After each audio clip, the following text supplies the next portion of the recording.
Salut les amis, nous sommes lundi, comme tous les lundis soirs, c'est la Libre Antenne NBA. On va passer 2 heures ensemble, on est en direct sur Twitch, ou tu es peut-être en replay sur YouTube. Donc n'hésite pas à participer, à mettre un petit like comme d'hab, parce qu'on est ensemble et qu'on aime kiffer cette reprise NBA qui date de mardi dernier. Il s'est passé énormément de choses en une semaine, beaucoup de super matchs, beaucoup de bêtes de performance, beaucoup de performances un peu plus compliquées. On va prendre le temps du programme.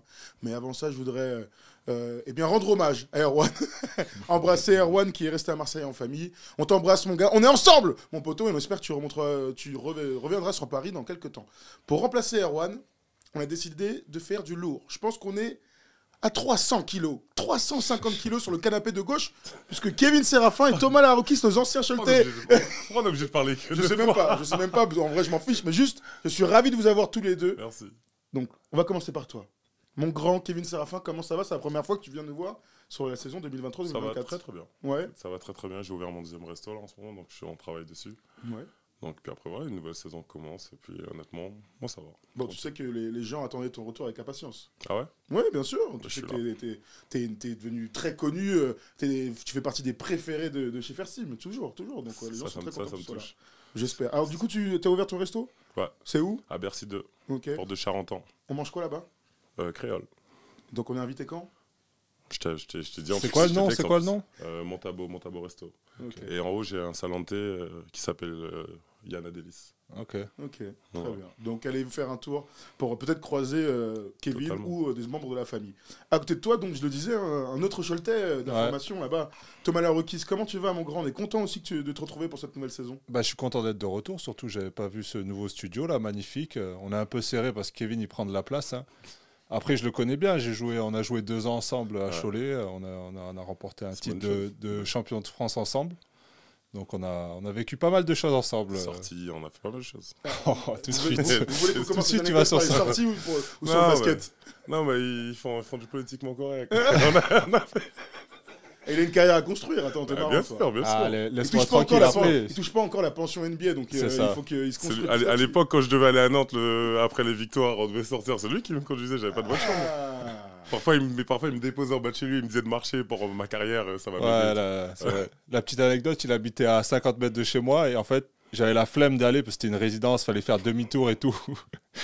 Et moi, il y avait un parking avec une pente, tu vois. Et je le laissais en bas et je disais, mais gros, là, ça veut dire tous les jours, tu remontes la pente à pied, ça te fait travailler tes jambes, gros. Après, tu seras NBA ready et tout, tu vas te faire drafter. Tu seras. Ah ouais, la photo dessus. Non, là. mais finis ta truc, finis ton histoire. Je disais, avec tes jambes, là, à force de la monter, cette petite pente tous les jours, quand je te ramène, tu vas progresser. Et il avait un peu le seum après moi. Et je sais pas si tu te rappelles aussi notre premier. Je crois que c'était la première journée de championnat, c'était ta première année avec les pros. Enfin. Et on était en chambre ensemble, et il y avait un grand lit et un petit lit, et il a commencé à se mettre dans le grand lit. Je lui dis, qu'est-ce que tu fais? Moi, j'étais Il avait la chance. Hein. Il avait la haine. J'avais la haine. Je me suis mis dans le grand lit comme ça, je dis, hey, gros, t'es rookie là, tu vas te mettre dans le petit Mon pied est lit. dépassé. Même si tu fais 2m6, c'est pas mon problème. Je vous montre quand même cette petite photo envoyée par Tom. Je sais pas si on voit quelque chose. Mais donc, le titre de 2010. Il y a du beau monde sur la photo. Il Ouais. y a Fabien Causer, Christophe Léonard, Sami Meria. Il y a Mike Gelabal. Ouais. Il y a vraiment, on avait une sacrée équipe cette année-là.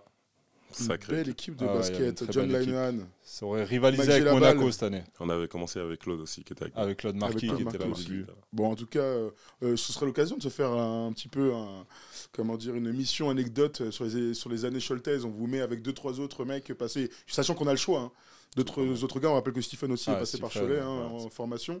Mais ce serait l'occasion de raconter 2-3 anecdotes racontables. Totalement. Bien Parce que sûr. je sais qu'il y a des trucs qui sont pas Après, si racontables. Kevin a envie de dire des choses, Non. il peut y aller, mais Non. je Racontables. me dédouane. Si je voulais, je pourrais terminer la carrière de tellement de gars. Ouais, d'accord. Donc, on va pas le faire aujourd'hui. Mais On le fera prochainement, si tu veux. D'accord. Oui, Bon, je vous fais quelques annonces, puisque avant de parler des Sixers, avant de parler des Spurs, de Victor, les 3 premiers matchs de Victor, on n'en a pas encore parlé sur First Team, et avant de parler de Luka et des Mavs qui jouent ce soir, donc il fallait absolument que l'on discute, parce que c'est un début de saison qui pourrait donner de l'espoir pour cette équipe texane. Je voulais juste vous dire qu'on était ravis de revoir l'ancien format, le format historique du All-Star Game revenir, parce qu'Adam Silver a dit que Est et Ouest revenaient au programme en février, ce sera à Indianapolis.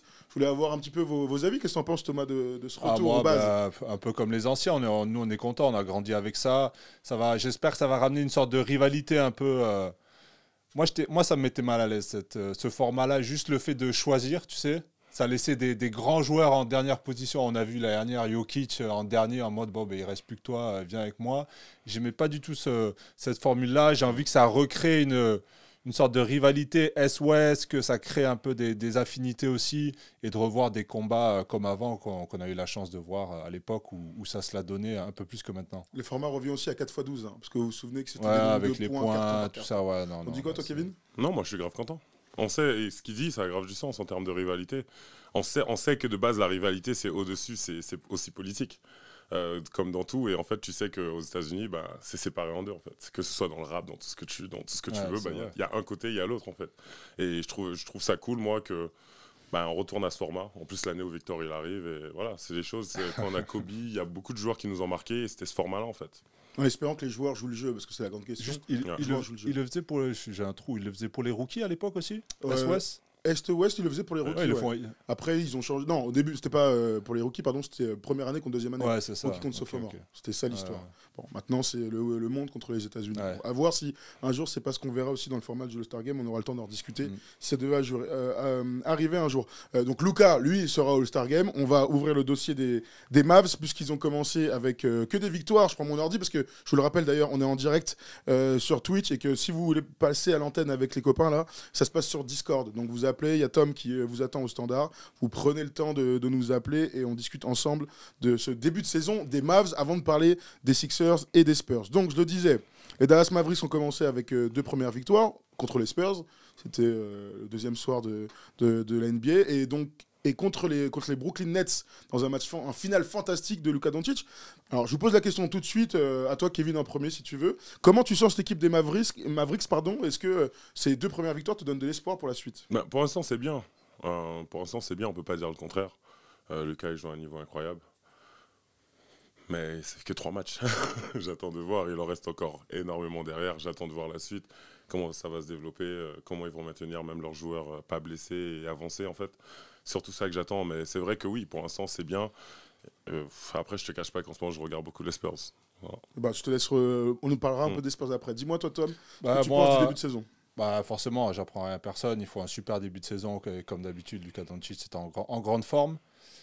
Et j'aime bien la continuité, moi, qu'il y a sur la saison dernière. Voilà, ils ont gardé quand même une ossature en rajoutant des pièces. On va en parler plus en profondeur après, mais. Le rookie à l'intérieur, Grant qui amène un peu ce côté, un peu cette dureté qui manquait du côté de Dallas. Et après, surtout, moi, ce que j'ai envie de voir, c'est la régularité dans les matchs joués entre Doncic et Irving. J'ai envie qu'ils fassent beaucoup de matchs ensemble pour voir comment ils s'adaptent. Pour l'instant, je sens que Kyrie est un peu dans le dur. Mais avec le temps, comment ils vont s'habituer l'un à l'autre, parce qu'on sait que c'est pas facile de jouer avec Doncic. Tu m'étonnes. On vous rappelle quand même, même si vous le savez, que l'année dernière, les Mavs avaient fini en 38-44 et n'avaient pas fait le play-in, ce qui était la grosse surprise de la saison, très honnêtement, et que l'intersaison... Par choix presque. Ouais, enfin bon, ils étaient déjà out quand ils ont mis Luka sur le deck. Mais ils auraient pu accrocher, mais ils ont fait un choix pour avoir un... Ils se sont dit... Moi, ça, j'y crois pas trop. Hein. Tu vois, quand même...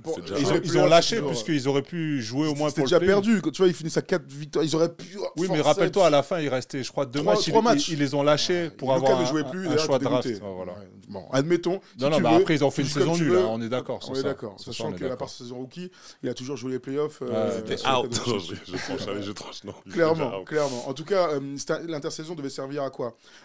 Donc re-signer Kyrie, ils l'ont fait. À trouver aussi des athlètes, parce que l'année dernière, on l'a beaucoup dit, ils sont un peu sous-dimensionnés. Dwight Powell, il est pas très très grand, donc ils sont allés faire Derek Lively. Tu parlais du rookie, voilà. Je pense à Olivier Maxence Prosper, donc le rookie canadien qu'on pensait être dans le 5 lors du premier match à Abu Dhabi en préparation.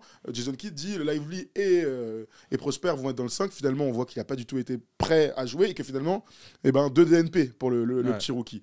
Moi, la grande question que je me pose, et je te rejoins complètement, c'est est-ce que ce duo est compatible pour gagner beaucoup de matchs dans une saison? Quand je dis beaucoup de matchs, les Mavs, ils doivent viser le top 6 au mieux et le play-off, le play-in au pire. Est-ce que d'après toi, ce duo vraiment peut te permettre de gagner des matchs, de gagner 45-50 matchs cette saison? Donc Kyrie et Luka. Pour moi, tant qu'il y a Luka, tu vas gagner des matchs. Après, le duo, moi j'ai toujours peur avec Kyrie. J'ai l'impression qu'il peut dégoupiller à n'importe quel moment, qu'il peut être mécontent de sa situation et qu'il demande un trade. je sais pas, j'ai toujours l'impression, tu sais, il a une, comment dire, son body language sur le terrain, il a jamais l'air très heureux, tu vois, il sourit pas, il a pas d'émotion. Je me demande, quand je le vois jouer, est-ce qu'il est content d'être là? Pour l'instant, au niveau statistique, au niveau statistique, il est un peu en deçà de ce qu'il a l'habitude de faire. Après, on a un Luka Doncic qui est exceptionnel sur ce début de saison. Qui joue tous les ballons. Et c'est clairement, voilà, c'est l'équipe de Luka. Il faut qu'il arrive à trouver sa place autour. Il faut que Luka aussi, je pense, lui laisse des moments pour s'exprimer, pour lâcher un peu la balle, peut-être aller se cacher. Et on le rappelle aussi, il faut qu'il apprenne à garder un peu d'énergie pour les fins de match, Luka, surtout quand ils vont arriver en play-off. Tu dis quoi du duo, toi? Tu y crois? Moi, j'ai jamais cru. Pourquoi? Parce que pour moi, en termes de poste, c'est juste... surtout quand je vois que Luka, quand il en met 47, combien il en 49, ouais. 49. Il y a un de l'autre côté qui est toujours... Il y a toujours un qui n'est pas content, en fait. Et en fait, je sais pas, j'y crois pas. Je trouve que c'est la même chose, c'est les mêmes stats, je sais pas. Je trouve que c'est trop... pas assez complémentaire, quoi. Ouais. Il faudrait plus varier. Je me dis plus un poste 1, un poste 3, mais là, vraiment, voir... deux combos qui, je sais pas, j'arrive pas à y croire. Ce qui est sûr, c'est que Luka n'a jamais joué avec un joueur aussi fort, mais qu'on se rend compte, et le match à 49 le montre bien, je crois qu'il met 17 dans ce match, je vais vous dire ça contre les Nets. Notre ami, tiens, hop, tac, il est où? Kyrie met 17, c'est ça, en 34 minutes. Il y a un truc qui me saute à la gueule, mais c'est pareil pour tout le monde, c'est qu'ils jouent l'un après l'autre, et qu'ils jouent pas ensemble. Non. Parce que Luka, il peut pas jouer sans la balle, bon, ça, on le sait, et qu'il a cette tendance, mais parce qu'il est exceptionnel. Lorsqu'il est sur le terrain, en fait, on ne voit que lui. Il fait partie de ces mecs-là, tu sais. Ouais. On ne voit que lui. Pas qu'il ne laisse pas de place aux autres, c'est juste qu'il est tellement fort et que son style de jeu fait qu'il a tout le temps la balle. C'est dur d'exister à côté d'un mec comme ça. C'est super dur. Sauf si t'es à l'intérieur et t'es complémentaire, mais quand t'es une star... Surtout si tu l'as pas accepté. Tu penses qu'il n'a pas accepté? Le fait qu'il re-signe et tout, il dit qu'il adore Dallas, que la franchise est incroyable. Le politicien, il a fait la même chose pour tout. Mais pourquoi il est pas parti? Il a fait la même chose pour Cleveland, il a demandé après le problème avec la NBA, on sait jamais ce qui se passe en coulisses. Est-ce qu'il avait des offres qui lui plaisaient à côté? C'est Kyrie. Kyrie, c'est une pièce en l'air. Hein. Tu sais pas s'il va te lâcher au cours de saison. Tu sais pas dans quel état d'esprit il est. Il y a toujours une des autres 20. Allez, mais il est passé dans oui, mais il serait pas allé à Détroit, ou il serait pas allé. Tu vois ce que je veux dire?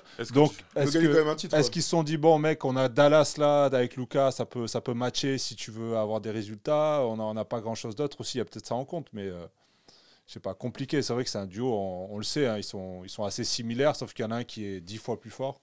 À l'heure actuelle, je suis désolé de pas le dire. Pas sur le potentiel, mais en tout cas en ce moment, quoi. Il y en a un qui est plus fort. Qui est plus fort tout court, pourquoi en ce moment? Je sais pas, en tout cas sur le potentiel, on aurait pu dire peut-être que Kyrie... Ça fait 10 ans, il est là, le potentiel, ça va au bout d'un moment. Moi, ça fait 10 ans que j'entends parler de potentiel. C'est-à-dire que quand sur la valeur... C'est un vrai basketteur. Quoi? Tu parles de qui, toi? Là, je parle. Tu dis que Luka est largement au-dessus de Kyrie? Non, moi, je dis pas que Luka est au-dessus. Je pense que les deux sont au même niveau. Ah voilà, je suis d'accord. C'est le meilleur niveau possible. Je pense qu'ils ont juste deux niveaux différents et deux styles de jeu différents. Qui sont totalement, mais pour moi, tu peux pas dire que Kyrie, parce qu'aujourd'hui il est là, s'il part dans une équipe, c'est pour ça, moi je pense qu'il faut qu'il se barre de Dallas. Il a fait quoi où il est passé, Kyrie, depuis il a fait quoi, Kyrie, depuis qu'il est parti de Cleveland? C'est que des problèmes, que des... Il a jamais, et même, il a jamais fait de saison à 30 points. On parle plus de lui à l'extérieur avec tout ce qu'il a fait, les petits problèmes qu'il a eu, mais en tant que basketteur, faut pas laisser le brouillard vous brouiller, les gars. En tant que basketteur, c'est quelqu'un... C'est un des meilleurs, non, mais moi je... Oui, non, je suis d'accord. Je dis juste que Doncic, pour moi, c'est la classe au-dessus. Ce qui est sûr, c'est que Kyrie, il n'a jamais été en course pour le MVP, là où Luka, tu as l'impression qu'il l'est chaque année. Voilà. Ça, il n'y a pas trop de doute. Il y a une usine à basket, et à côté, il y a un soliste extraordinaire. Je pense qu'on peut... Après, moi, j'ai jamais été un grand fan, je vais pas le cacher, de Kyrie, même s'il est archi fort. Voilà. C'est l'extra basket ou c'est le... Non, moi, c'est un des joueurs le plus apprécié de... Ouais, mais par rapport sur le terrain, pour moi, ça dribble trop sur place. C'est pas... Non, mais voilà d'où ça vient. Non, après, il y a les stats, il y a les faits aussi. Je te connais. C'est vrai, c'est rare. Tout le monde, enfin, dites-moi dans le chat là, c'est intéressant. Je trouve qu'il dribble trop, toujours hiver. Je vois ce que tu veux dire. C'est ça, c'est Kyrie. C'est pas du basket. C'est pas, tu vas dire que c'est pas du basket. Ouais, c'est voilà. C'est pas efficace. Alors qu'en vérité, c'est très efficace. Je te dis honnêtement, je trouve ça incroyable. Genre, mais c'est vrai que quand il se met à faire le show. Ah non, mais c'est très fort. Je vais pas vous dire que. C'est vrai que Lucas, c'est dès qu'il pose un dribble, c'est soit pour attaquer, soit pour faire. Il crée, il fait quelque chose. C'est efficace. Mais Kyrie, ça reste quand même... Jamais été grand fan. Moi, tu sais que je regardais du banc. Beaucoup de fois, quand Cleveland, je regardais du banc et j'étais content d'être sur le banc. Parce que quand je voyais ce qu'il faisait sur le terrain aux autres, franchement, je me disais bon. Ce qui est sûr, c'est qu'il y en a un des deux... en fait, ce qui va dans ton sens, c'est qu'il y en a un qui ne peut être que l'homme de base de ta franchise, c'est Luka. Tu peux pas le faire jouer différemment qu'en étant le numéro 1 de l'équipe. Là où Kyrie, c'est peut-être l'un des tout meilleurs lieutenants de l'histoire de la NBA. Tu vois, avec LeBron. Donc, ça va un peu dans ton sens. Bon, après, c'est facile de le dire après, mais il était extraordinaire. C'était parfait, parce que LeBron était à l'opposé de Kyrie au niveau style de jeu. Et forcément, il lui laissait ces moments, ces possessions où il fallait faire la différence. Mais c'est pas ce qu'on attend de Luka maintenant ? C'est exactement ce qu'on attend de Luka, non ? Ouais, mais Luka, tu l'as dit, il est dans l'extrême. Tu l'as dit, on voit que lui, il joue tout. Honnêtement, tu regardes un match de Luka, sur chaque action il a la balle, il produit quelque chose. Soit il va provoquer une faute, soit il fait une passe D, soit il fait un décalage qui va amener un autre décalage, soit il marque. Donc, sur toutes les actions. Mais du bon basket.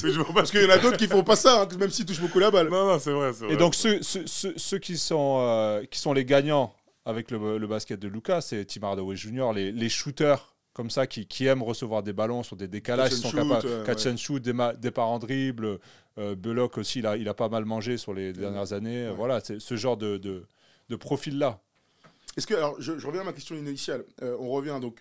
Admettons que ce duo ne leur permette pas d'être champion. Moi, je suis plutôt d'accord avec ça. C'est quand même un duo sur le papier qui est censé t'amener en play-off chaque année. Il n'y a pas trop de doute. L'année dernière, on la met un peu de côté. Ils ont été beaucoup blessés l'un et l'autre. Et là, ils ont eu un training camp aussi pour s'apprivoiser. Il y a un peu de ça. Après, même si je ne vois pas encore le. Secondes. Oui, bien sûr, vas-y. Coupe-moi 3 secondes même.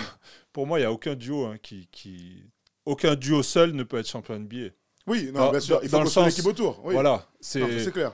Parce que non, mais on aime bien dire ouais, ils ont ces deux-là. Ah, ça joue le titre. Attends, mais ça marche pour 3, hein. Tu vois, les Suns, là. Les Suns, ils ont 3. Moi, 3, j'aime pas. Je l'avais déjà dit à l'époque. Harden, Irving, Durant, je suis pas fan. Ils sont 3 superstars. Ouais, s'ils sont complémentaires. Deux forts avec un sur le côté. On peut dire Thompson, Curry, Durant, mais Thompson, pour moi, c'est un cran. Ouais, mais tu vois, là, c'est là où je vais dans ton sens. C'est que ce soit 2, 3 ou 4 mecs, il faut défendre. Il faut avoir un semblant de. Il faut un bon coach. Il faut une direction de jeu. Enfin, là, tu parles d'un des meilleurs trios de toute l'histoire avec une base incroyable, une défense fantastique. C'est pour ça. Tu vois, quand il n'y a rien d'établi, donc les Nets, bah, c'est pas en couille. C'est pour ça que je dis ce duo, certes, il peut marcher, mais autour, il faut que ça marche aussi. Ils vont avoir besoin de tout le monde. Grant, là, qui, j'ai l'impression, est en train de s'installer, même s'il balance un peu trop parfois à 3 points. Profil autour de mais Luka, bien sûr. Il est super complémentaire et c'est la bonne surprise. Lively, ils ont fait un pari sur lui qui, pour l'instant, est gagnant. On verra dans le temps pour Lively. En tout cas, moi, il y a quand même un truc qui m'étonne, c'est qu'ils ont un coach, Jason Kidd, qui est un coach défensif. Tu vois, lui, son âme, c'est bien défendre et en attaque, ne pas être un grand tacticien. En tout cas, jusqu'à ce qu'on... Ça fait 10 ans qu'on le voit et c'est pas un grand tacticien. C'est une équipe qui est portée sur l'attaque. On atteste les 119 points encaissés contre les Spurs, les 120 points encaissés contre les Nets. Est-ce qu'on peut imaginer que cette équipe fasse une très bonne saison sans bien défendre, alors que ton coach est un coach défensif? Vous voyez ce que je veux dire? Est-ce qu'on peut imaginer que ça marche? C'est pas en phase. Non. Il n'est pas convaincu qu'il est je peux comprendre. Non, mais en fait, c'est vrai. Sur le temps, non. En fait, c'est vrai que si ton point fort, c'est la défense et qu'au final, ton équipe ne défend pas, je pense que tu es à côté de la plaque dans ce que tu proposes. Donc, après, sur le temps, ça peut se voir. Après, on sait qu'il faut se méfier aussi des chiffres. Il faut voir par possession, bien sûr, parce que forcément, si tu shootes au bout de 6 secondes à chaque attaque, il va y avoir des scores qui vont monter très haut. Après, mettre en place, Luka, il va falloir aussi qu'il mette le cul par terre. Il en est capable de... Sur des séquences, pas sur une saison entière. Non, après, oui, c'est sûr, mais... Je pense que ça va être aussi sa marge de progression. Faire les efforts, comme tu dis, sur des séquences. Montrer l'exemple aussi, c'est important pour ses coéquipiers. Parce que même s'il fait beaucoup de choses en attaque, il est en première ligne aussi défensivement. C'est un meneur, même si on essaie de le cacher souvent sur le moins bon joueur de l'équipe adverse. Mais les équipes NBA sont malins, vont le chercher. Ça me fait penser au match contre Brooklyn, Cam Thomas. Il faisait que changer pour arriver sur Doncic et le jouer 1 contre 1. Donc compliqué, mais après on sait la défense c'est de l'envie aussi, c'est des ajustements et voilà, il faut se donner à fond, il faut avoir envie surtout. Je te donne quelques stats, ils ont joué que 2 matchs, ça vaut ce que ça vaut, bien sûr, on aura le temps de rediscuter tout ça dans un mois pour voir si ces stats-là vont dans le sens de ce que je vais dire. Au rating, parce que tu parlais de par possession, et tu as raison, pour l'instant c'est la 2e attaque, hein. Bon, en même temps il marque 2 fois de plus de 120 points, c'est la 23e défense. En même temps, ils ont encaissé 2 fois à 120 points. Et c'est une équipe, alors ça c'est plutôt intéressant, c'est une équipe qui court beaucoup. C'est une équipe qui donc est 5e au pace. Je regarde par rapport à l'année dernière. L'année dernière, ils étaient au pace, donc au nombre de possessions par match dans les matchs.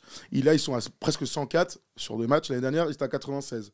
À voir si c'est véritablement un changement d'identité pour l'équipe. Et c'est surtout une équipe qui chute énormément dans les matchs, mais énormément à 3 points. C'est la deuxième équipe, là, plus de 41 tirs à 3 points pris, à 3 points, et 36% à 3 points aussi. Donc, à voir si on va dans ce sens-là. Mais c'est vrai que c'est une équipe qui est vraiment faite sur des extérieurs. Bon, Luka Kairi, mais Tim Hardaway Jr. est très bon en sortie de banc, tu viens de le dire. Qui on peut citer, ils ont Seth Curry, ils ont Dante Exum. Après, comme pour toutes les ils ont personne à l'intérieur pour contrebalancer la création, surtout. Il va falloir que les jeunes ils step up au bout d'un moment. Les Josh Green et les Hardy, c'est ce qui peut faire la bascule aussi. T'as un Josh Green qui sort du banc. Qui te donne 20-25 bonnes minutes à chaque fois. Hardy, pareil, capable de scorer. On l'a vu l'année dernière, quand il y avait des absents, il est capable de faire des cartons. À voir aussi comment eux, ils vont évoluer. Je suis plutôt d'accord avec toi. Alors, Grant Williams, pour l'instant, c'est 11 points. Josh Green est à 9 points. Tim Hardaway à 18.